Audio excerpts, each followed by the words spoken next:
Tonight brings us to another installment in the book of Judges. We're just about halfway through the book, and we are in, I'd like to say we're kind of at a low point because it's awful bad, the story we have tonight. But it is a story of the people who are corrupt and needing deliverance, as our title slide says. In the 10th chapter, we will be studying about Jephthah, get that to the beginning, the ruler who was strong but cruel.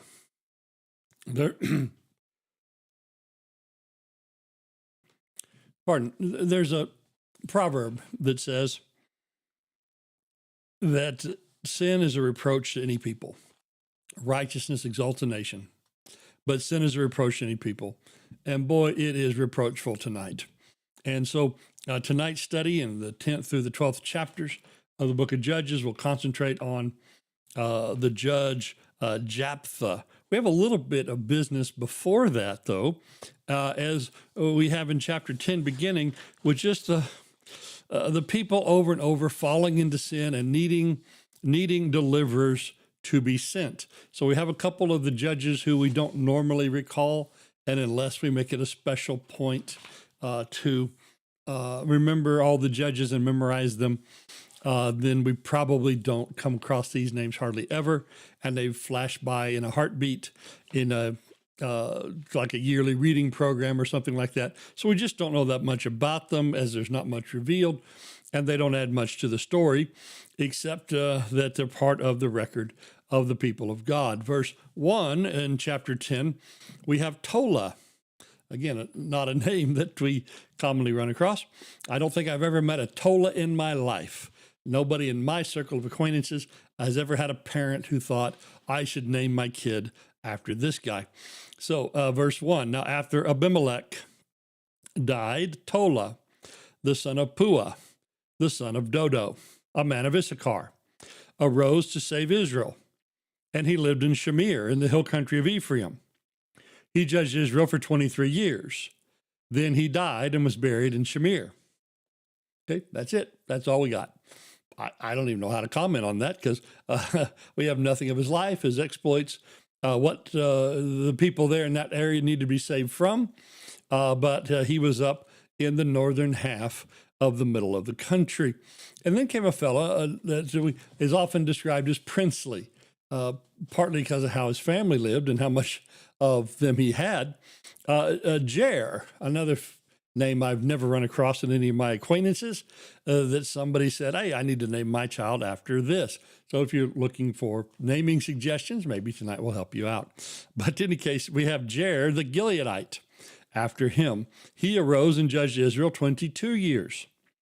He had 30 sons who rode on 30 donkeys. Man, think about today, we have to get every kid a car. Well, this guy had to get every kid a donkey. And so his 30 sons rode on 30 donkeys, and they had 30 cities in the land of Gilead that are called Havoth-jar to this day. And so he basically had a little sub-kingdom set up, and the area was named for him. So his 30 sons who rode around on donkeys ruling 30 cities. And somewhere in there's a joke that I haven't quite made the connection of how to make yet. But then Jar died, and he was buried in Canaan. The only thing I can say about these two guys is they probably were pretty decent. There's nothing bad recorded about them, although there's also nothing particularly good, except that they judged for a good long time. And Jar in particular, he did it with a lot, apparently, of prosperity. So no scandals noted. Then, we come to affliction again. And we need a judge yet again. And this gets us more directly to our main story tonight. Then the sons of Israel again did evil in the sight of the Lord. Boy, how many times could we say that in, all of Jewish history, but particularly in the book of Judges? They served the Baal and the Ashtoreth, the gods of Aram, the gods of Sidon, the gods of Moab, the gods of the sons of Ammon, and the gods of the Philistines. Thus they forsook the Lord and did not serve him. Well, you want to talk about violations of the first commandment, right? Have no other God before me. Well, what if we just had a whole bunch of them? What if we had a whole false god crew And that's what Israel has done. And this is polytheism, right? If you accept any gods beside the true God, pretty soon you're accepting all kinds of gods that aren't the true gods. And this is exactly what they were not supposed to do in the land of Israel. From the book of Deuteronomy, you shall utterly destroy all the places of the nations that you will dispossess, where they serve their gods, on the high mountains, on the hills, under every green tree. You shall tear down all their altars and smash all their sacred pillars and burn all their asherim. With fire you shall cut down the engraved images of their gods. You shall obliterate their name from that place. You shall not act like this toward the Lord your God. Well, that's exactly what they've done. They've acted exactly like that toward the Lord their God. And the anger of the Lord, because he's a jealous God, burned against Israel, and he sold them into the hands of the Philistines and into the hands of the sons of Ammon. Now, you like their gods? Well, why don't you go serve their people? And they afflicted and crushed the sons of Israel that year for 18 years. They afflicted the sons of Israel who were beyond the Jordan in Gilead in the land of the Amorites. The sons of Ammon crossed the Jordan to fight against Judah, Benjamin, and the house of Ephraim. So Israel was greatly distressed. Well, it seems like over here in Ephraim's side and over here on the side where Benjamin and Judah are, which will eventually be Jerusalem, but that's not here yet under their control. But on that side, they had it pretty well with these decent judges. But over on the other side, it was terrible. Well, these good judges are gone now. And now this oppression is spreading into the heartland of the country of Ephraim. And so for 18 years, these people suffer this. And then we wonder what took them so long. Verse 10, then the sons of Israel cried out to the Lord, saying, we have sinned against you. Yeah, indeed you have. For indeed we have forsaken our God and served the Baals. The Lord said to the sons of Israel, did I not deliver you from the Egyptians and the Amorites and the sons of Ammon and the Philistines?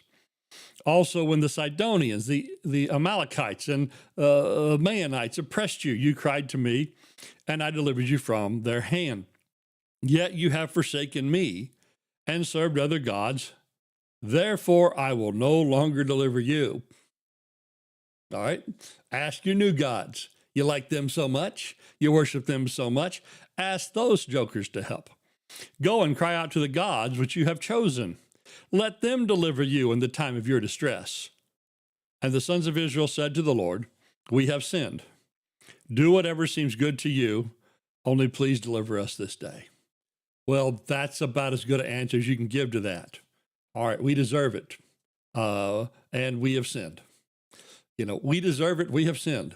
That is about as good a confession as we can ever make.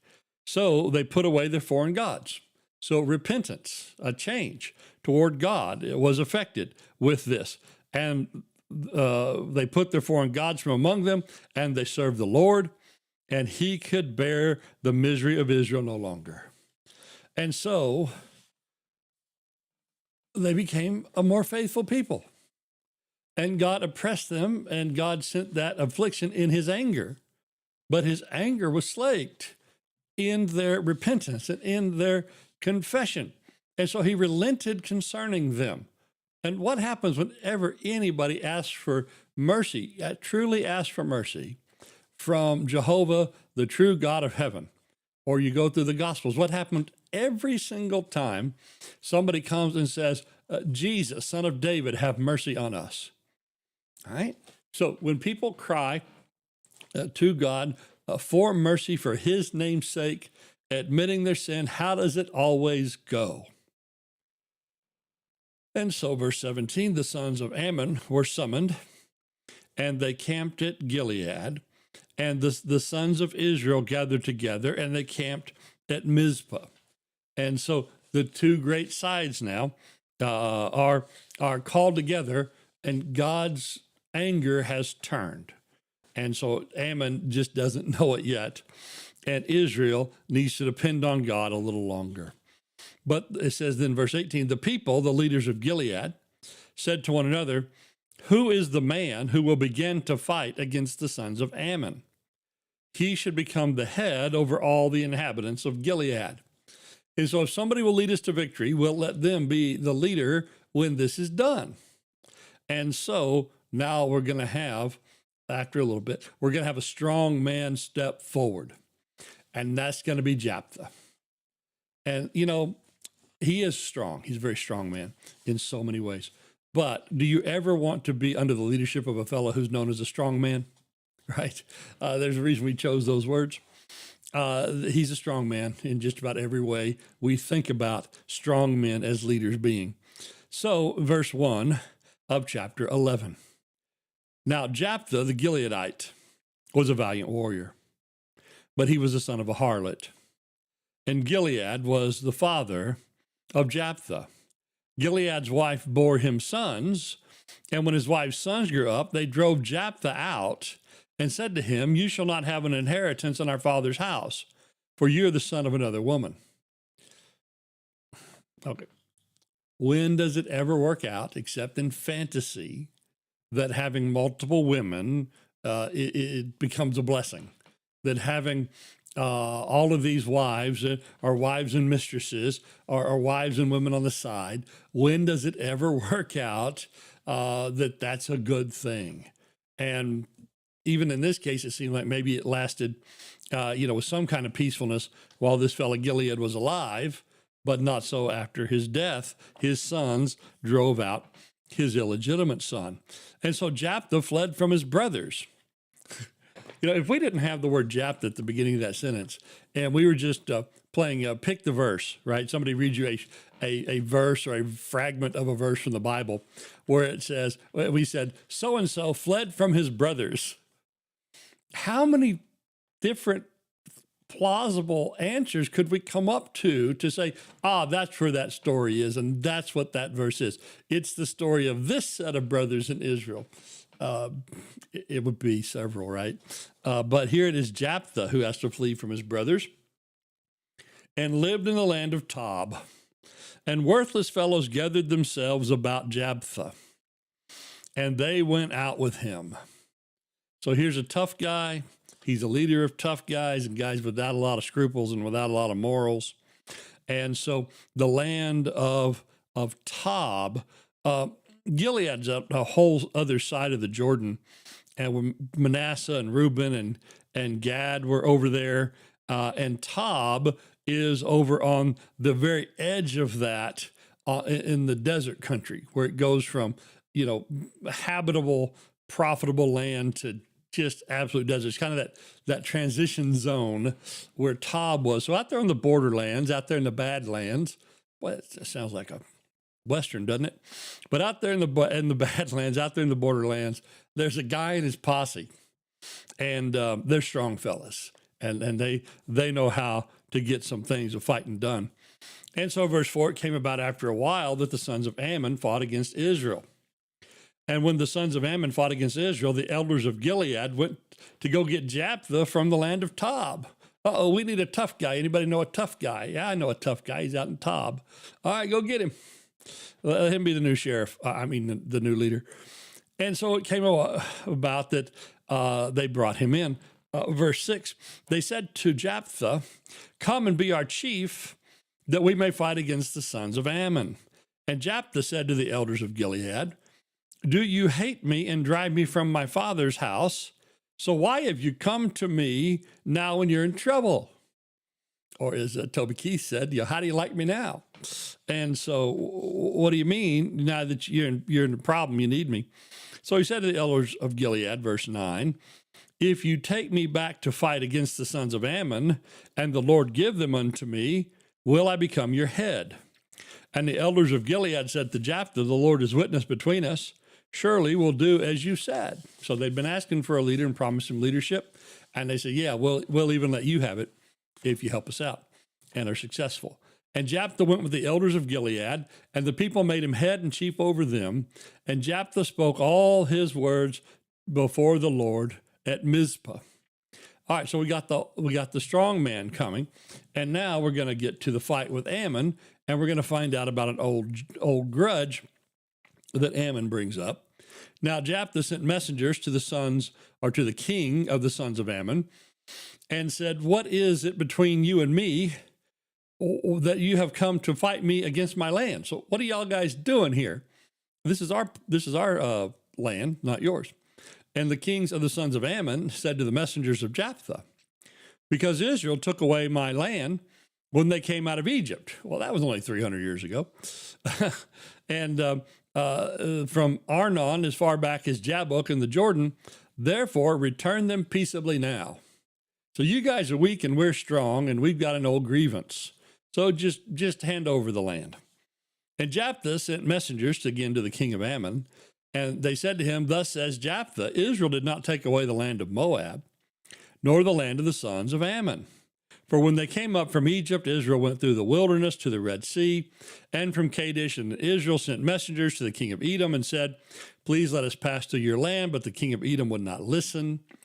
And they also sent to the king of Moab, but he would not consent. So Israel remained at Kadesh. Then they went through the wilderness and around the land of Edom and the land of Moab, and they came to the east side of the land of Moab, and they camped beyond Arnon, but they did not enter the territory of Moab, for Arnon was on the border of Moab. And Israel sent messengers to Shinon, the king of the Amorites, the king of Heshbon, and Israel said to him, 'Please let us pass through your land to our place.' But Shinon did not trust Israel to pass through the territory, so Shinon gathered all the people, and they captured Jahaz, and they fought with Israel. The Lord, the God of Israel, gave Shihon and to all his people to the hand of Israel, and they defeated them. And so Israel possessed the land of the Amorites, the inhabitants of that country. So they possessed all the territory of the Amorites, from Arnon as far back as Jabbok, and from the wilderness as far as Jordan. Since now the Lord, the God of Israel, drove the Amorites out before his people, are we then to possess it? Or are then you then to possess it?" Okay, so basically that is a good summary. It's a divinely given summary, so it's a good one. It's a summary of the history of Numbers chapters 20 and 21, where the people are moving from the desert to the land that God had promised. And if Ammon had just given a little consideration and just let the people go through, they offered to just stay on the road and even pay for the water that they would use. They offered that, but they weren't trusted, and so they end up getting dispossessed. And so verse 24, God gave that to us, but now you want it back. So verse 24, did you not possess Chemoth? Do you not possess what Chemoth, your God, gives you to possess? And so, yeah, ask your God for it. We got this from our God. Why don't you ask your God for some land? So whatever the Lord our God has driven out before us, we will possess. Now, are you any better than Balak, the son of Zippor, king of Moab? Did he ever strive with Israel, or did he ever fight with them? And so, what are you doing here? This is an old thing. It's well settled. Verse 26, while Israel lived in Heshbon and its villages, and Aroer and its villages, and all the cities that are on the banks of the Arnon, 300 years, why did you not recover them in that time? So what are you doing bringing this up now? Yeah, we've had this for 300 years. You're just picking on us because you think you can get it. You have just dredged up an excuse. And so why don't you just ask your God for some land? So verse 27, I therefore have not sinned against you, but you are doing me wrong by making war against me. May the Lord the judge today between the sons of Israel and the sons of Ammon. But the king of the sons of Ammon disregarded the message that Jephthah sent him. Yeah, when you're spoiling for a war, do you care the other guy gives you a good answer? No, you do not. And so it's going to be war. Now, with the war, of course, because this is a period where God is with the people, we know it's going to be a victory. But also here with Jephthah, and this is the center of controversy in this man's life, his rash vow that goes with it. And so this is what turns this from, just kind of a bit of a Western where we laugh at Ammon and we celebrate with God's deliverer, and we see the foibles of humanity in normal situations. We turn it into something grievous. So let's get on to that. Verse 29, now the Spirit of the Lord came upon Jephthah. All right, so God's with him. Spirit of the Lord moved mightily on him, so that he passed through Gilead and Manasseh, and then he passed through Mizpah of Gilead, and from Mizpah to Gilead, he went on to the sons of Ammon. And so the Spirit overtakes him, and he goes out basically on a divine mission. Sometimes we jokingly, and with like the classic line in the Blues Brothers movie, we're on a mission from God. Well, he is empowered by the Spirit here, truly on a mission from God. And as he's been overpowered with the Spirit here to go about doing this, he made this vow, verse 30. Jephthah made a vow to the Lord and said, if you will indeed give the sons of Ammon into my hand. Everything's pointing that God's doing that, right? He's been raised up for that purpose. Of course, we have the inspired record of this that's telling us what's going on. They're working it out in real time in day-to-day life. And so maybe it's not quite so clear to them that God is with them, but the Spirit is moving him. But he makes this vow, if indeed, and it's a vow. It reminds us of Gideon, right? It's an action of a lack of faith that he makes this vow. If indeed you'll give the sons of Ammon to my hand, then it shall be that whatever comes out of the doors of my house to meet me, when I return in peace from the sons of Ammon, it shall be the Lord's, and I will offer it up as a burnt offering.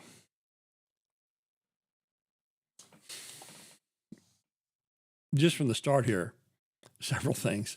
How is this guy living that he's expecting something other than people to come out of his house? Right? He does live on the edge of the desert in the Badlands. Does this guy have livestock living in his house? Right? What's he expecting to come out the door of his house as the first thing that he sees when he arrives and gives out the call, hey, I'm home, that he would give that as a burnt offering? Now, again, he is a harlot's son. Maybe that has something to do with his sensibilities, and he's living in a rough place with rough characters. Maybe that has dulled him to different things. It's sometimes these people of Israel, well, they've just been worshiping every single god of that they can name except the true God of heaven. Are these people more pagan than Israelites at this point? So that's the vow, and we know what happens. He is given power by the Spirit to lead the people to victory. And later we'll find out from Samuel that Samuel says that God raised him up.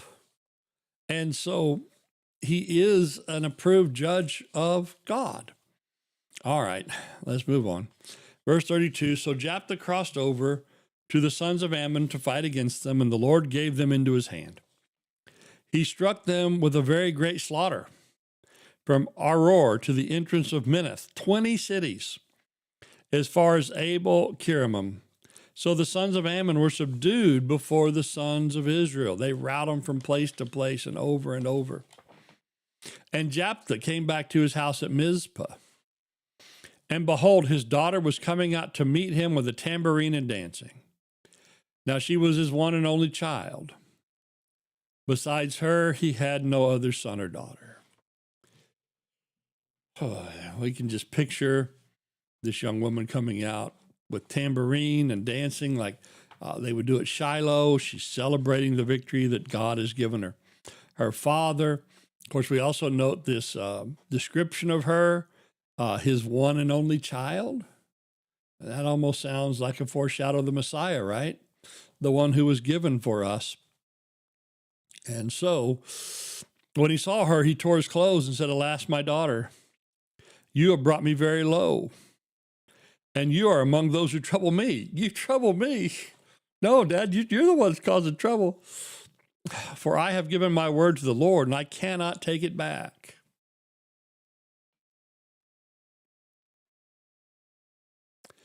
Do we have rulers in the Bible who make terrible decisions, make a vow, make a promise, and won't take it back? Like I can think of a Herod doing that, costing John the Baptist his head. I can think of a king of Persia doing that, which set in motion the things in the book of Esther. Yeah. Yeah, I can see that. And she said, "My father, you have given your word to the Lord. Do to me as you have said. For the Lord has avenged you of your enemies, the sons of Ammon."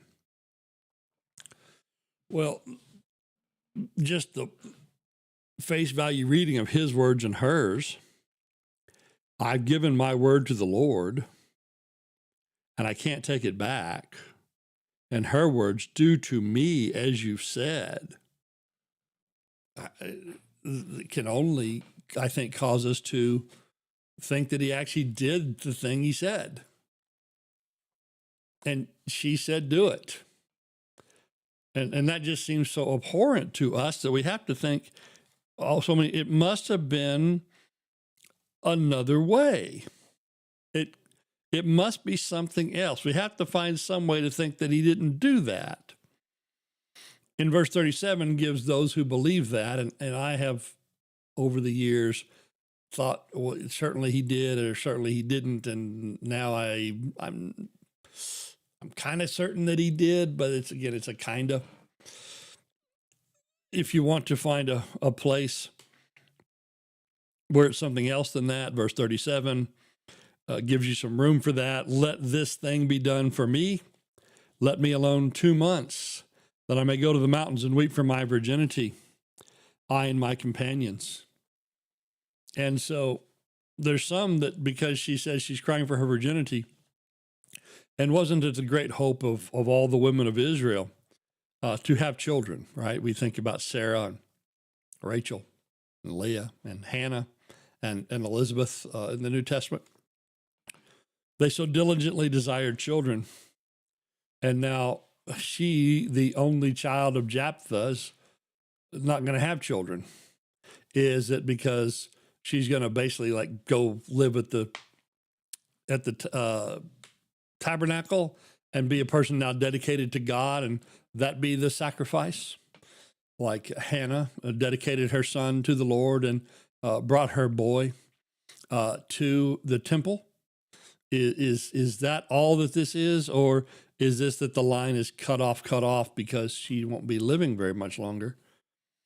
But she's given this 2 months. At the end of the 2 months, she returned to her father. And again, the text just says, who did to her according to the vow which he had made. And she had no relations with a man. Thus it became a custom in Israel for the daughters of Israel went yearly to commemorate the daughter of Jephthah the Gileadite 4 days a year.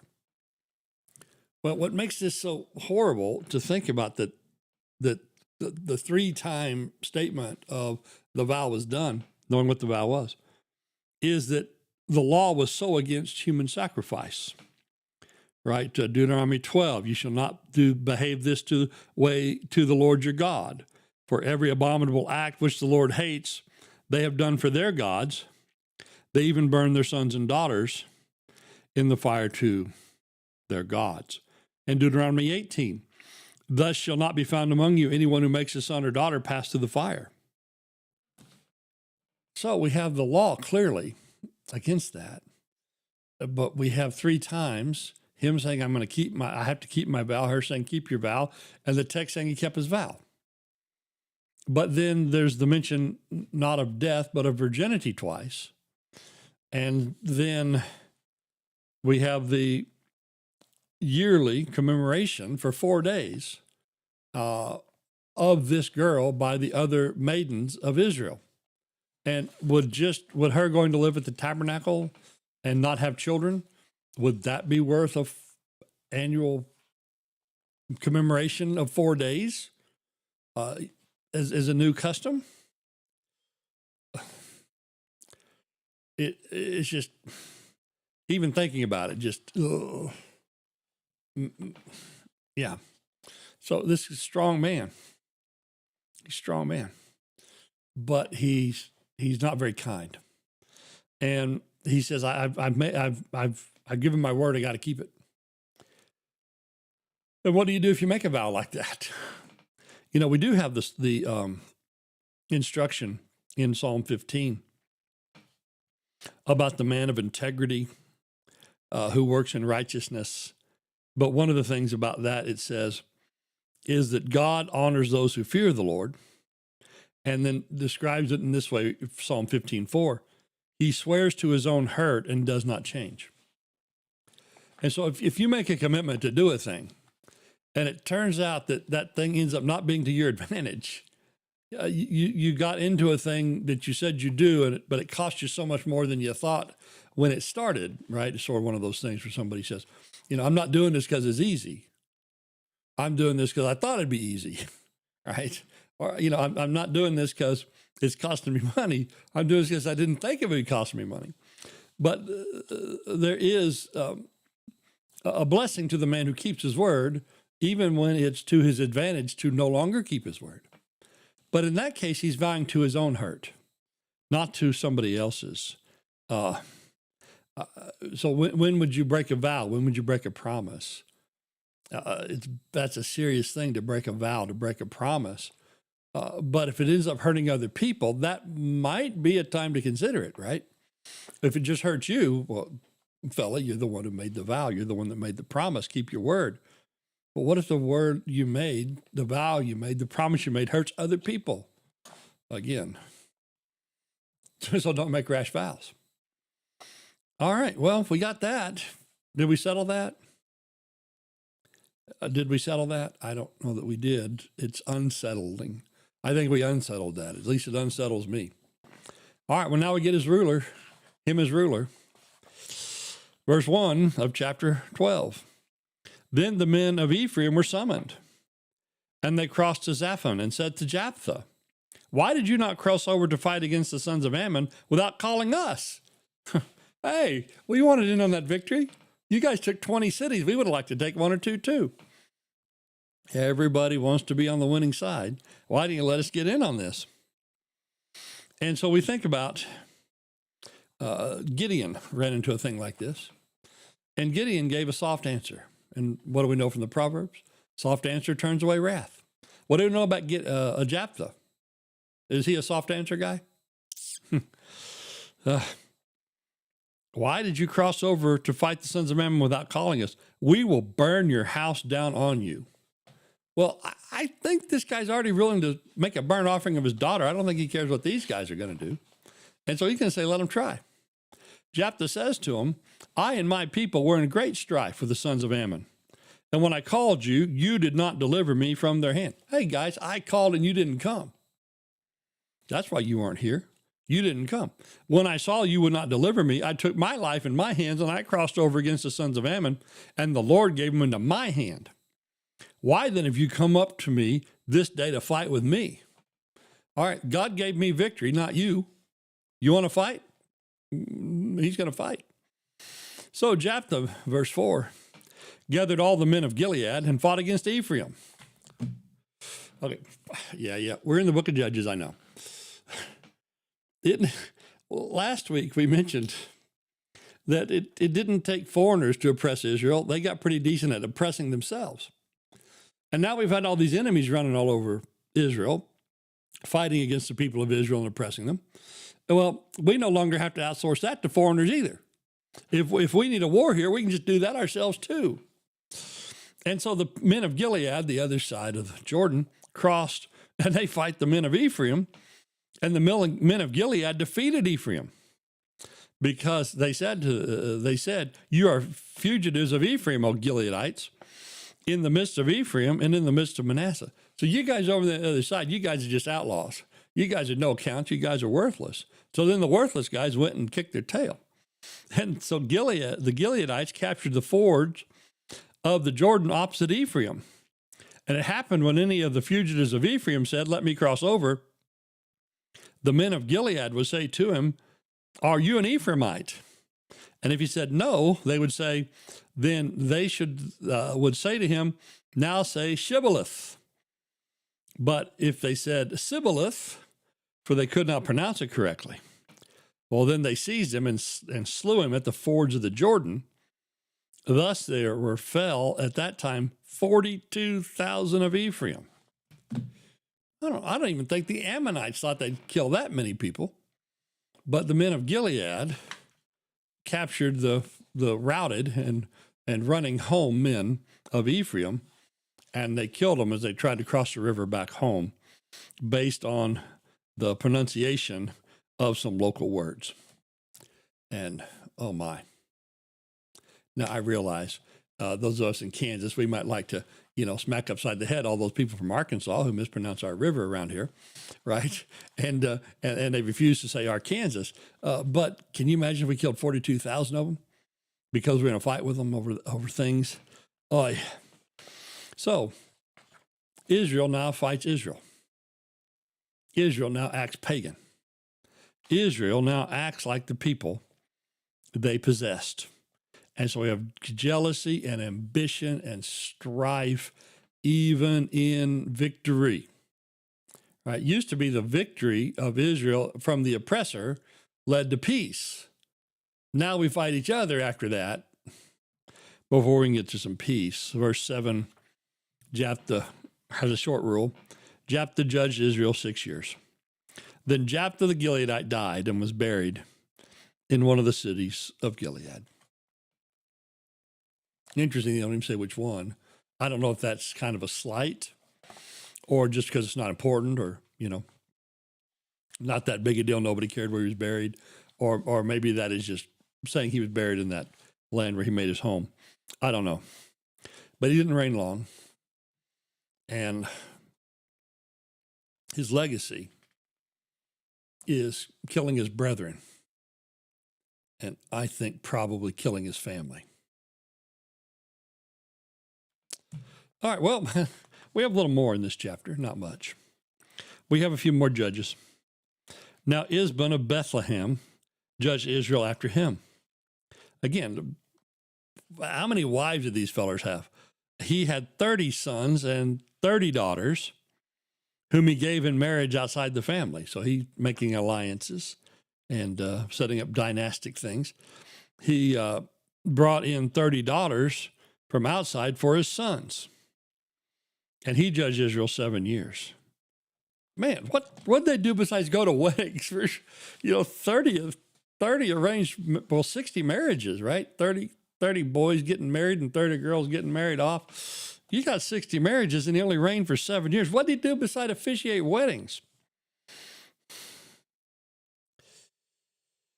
But he has 60 children. How many wives did that man have? All right. Anyway, that was Isban.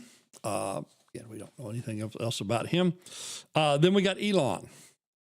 Hey, I do know somebody who has named one of their children Elon, right? We know that name. But we have verse 11. Now Elon, the Zebulunite, judged Israel after him. He judged Israel for 10 years. Then Elon the Zunite died, and he was buried at Aijalon in the land of Zebulun. And so way up in the north of the country, we do have a judge for a few years. I do note that a lot of these judges are not reigning for very long. And maybe that's some of the turmoil. Maybe that's judgment of God. I'm not sure why, but we don't have judges for very long. Lastly, in here, chapter 15, we've got Abnon. Now, Abnon, the son of Hillel, the Parathonite, judged Israel after him. He had 40 sons. Again, how many wives did these guys have? And he had 30 grandsons, and they rode on 70 donkeys. So the stables are getting bigger. He's got 70 donkeys for all his folk, and he judged Israel 8 years. Must have took him that long to build the stables nearly. Then Abnon, the son of Hillel, the Pirathonite, died and was buried at Pirathon in the land of Ephraim in the hill country of the Amalekites. So again, just princely lives with large harems and large families and wealth, but not very long reigns. All right, well, man, after this, I'm ready for some relief. And so we're going to get Samson. We're going to get Samson. And so we're going to get the strongest man physically who ever lived, but a man spiritually who was not that strong at all. In so many ways, he's sort of the antichrist. I don't mean that he's against Christ, but in whatever things Christ was, he's the opposite. He's the mirror image of our Savior. But he was a deliverer. He was a man who died in faith. And I think we know some of the stories of Samson. But in the next week or two, because Samson's a bit much for one, we'll look at the life of Samson as we continue in the future our study of Judges. We thank you for being here tonight.